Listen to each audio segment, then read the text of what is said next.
Hello everyone, I'm Kayseriani and I'm gonna talk about our work which is towards detecting levels of alertness in drivers using multiple modalities.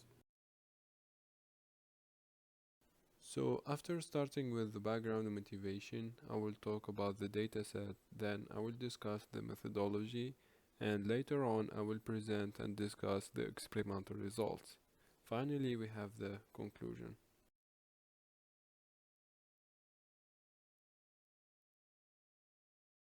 Let's start by talking about some statistics. According to the National Sleep Foundation, which is a non-profit American organization that encourages the public to understand sleep and its problems, 60% of US adult drivers said they drove while being fatigued, and that may be explained by the fact that some of them have several jobs or they worked hard during the day.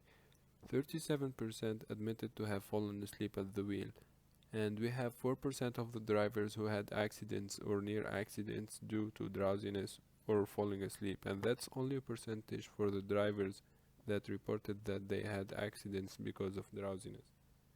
Other facts about our roads in 2012, we have a total of 12.5 billion financial damage. On the other hand, we have 17.3% decrease in fatal crashes from 1995 to 2012 with the increase in vehicular technology. And the problem is increasing for many reasons. First, the increase of workload, which can affect the drivers. We have also daily stress, sleep deprivation, fatigue driving, continuous business extension, which can be a great factors for accident. In addition, we have overnight shipping and driving for extended amounts of time, which are challenging factors, especially for truck drivers. However, so far there is no efficient mean of measuring or detecting drivers' alertness levels. Previous attempts to measure drivers' alertness relied on contact-based sensors, non-contact-based sensor, and multimodal approach.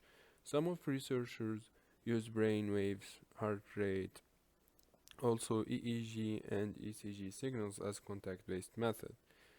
Others used visual features such as eye blinking, head pose.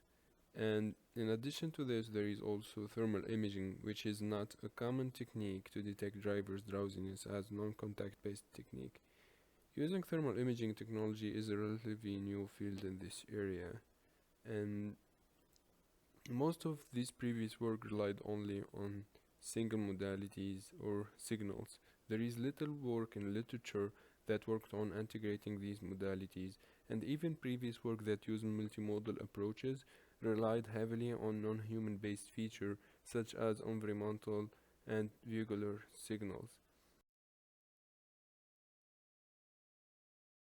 Now we finish with the background motivation by fixing our objectives from the beginning. We are trying to have new novel multimodal drivers alertness dataset, and also we will try to determine which modalities have higher detection capability of alertness levels and whether integration of multimodal features can induce further improvement. And also we will try to have 3 and 4 different uh, classes instead of the binary classification, and we will use a novel approach to extract and learn from thermal features.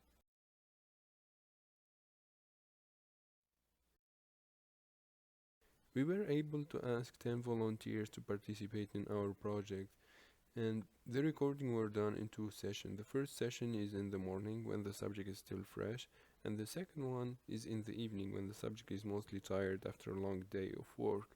So this has resulted in 60 recordings by using the same condition that the subject may encounter if they were driving in real life.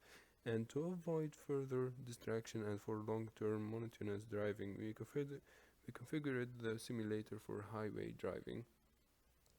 And we used different types of distractors, like cognitive distractor, emotional distractor, and physical distractor.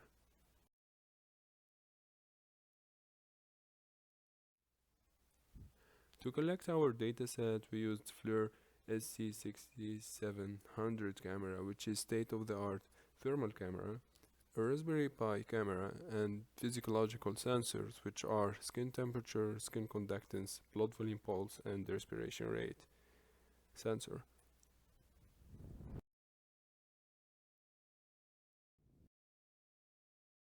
To extract our visual features, we used OpenFace algorithm, which is based on the state-of-the-art action unit recognition framework. It uses constrained local neural field that learns about both adjacent and long-distance pixels by gaining information about the similarity and the long-distance sparsity constraint. We predict action unit, which gave us information about the muscle movement and the intensity of these features, such as blinking lips movement. And we have a total of 18 action units, which are presented in the right figure. For our thermal modality, we extracted the features in 3 steps. The first step is segmentation, followed by the tracking and then generating the thermal features. First, we had to locate the region of interest, which in this case, for example, is the whole face. Then, after that, we developed an algorithm based on G to corner detection to detect points of interest in the bounding boxes of the region of interest by computing the weighted sum of square difference between 2 successive frames. Interesting points are usually located at the region where sharper changes in colors existed, which indicate the presence of blood vein controlling the region temperature. Referring to the KLT algorithm, we estimated the relocation of points of interest between 2 successive frames. We set a threshold of 95% of successfully mapped points between 2 successive frames to avoid potential occlusion.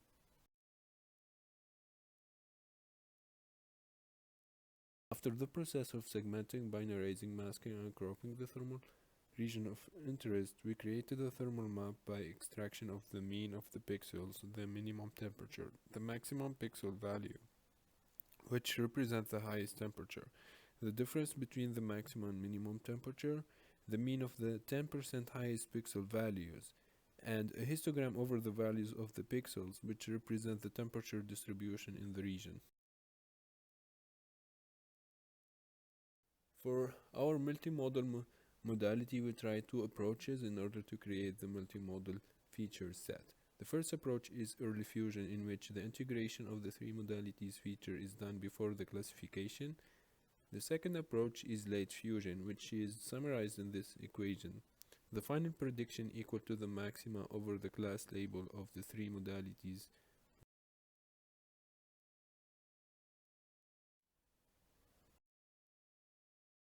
We use the decision tree classifier with leave one out cross validation on 3 different classifications. In other words, one instance is held in reserve for testing while all the instances are used for training in each fold. So we have 4 classes which are separate, and in order to have the 3 classes, we added the alert distracted to the drowsy distracted in order to have the distracted class. And for the binary classification, we added alert to the alert distracted to have the alert class, and drowsy distracted to have the drowsy class. And in order to avoid biases associated with intersubject variation, we normalize the feature by dividing each vector with the mean of the normalization vector for each scenario separately. As you can see, the performance of decision tree classifier is similar to the baseline. However, it shows a good accuracy for the binary classification. For our visual results, as you can see, the accuracy outperformed the baseline for the multi-class classification and exceeds 83% using decision tree for the binary classification. We can note that for the 3 multi-class classification, in which decision tree reached 55.63%, that the recall for the distracted class is 84.21%, which means that distraction is better detected using visual features compared to alertness and drowsiness. It can be explained by the fact that changes in distraction are more evident in visual modalities. This graph shows how alertness and drowsiness are associated with the action unit features. The graph bars are calculated by subtracting the average of the drowsiness action unit feature values from the alertness ones. Therefore, a positive result specifies an association between an action unit and alertness. We can conclude from this graph that lips stretched and lips part are mostly associated with alertness. It's also interesting how higher rates of blinking have higher association with alertness rather than drowsiness.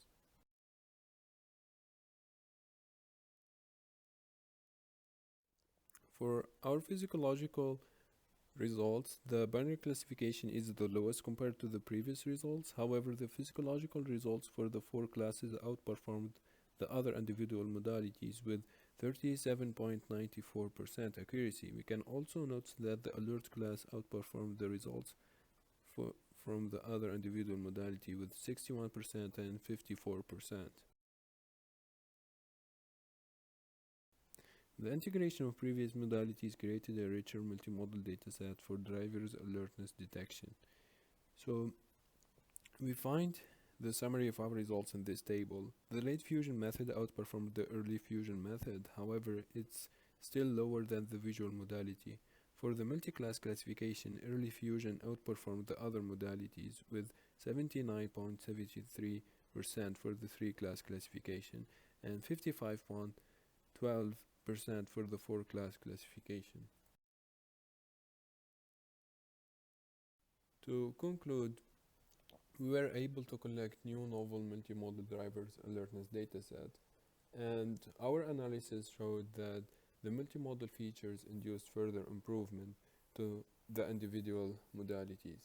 And in this work, we used 3 and 4 classes in addition to the binary classification.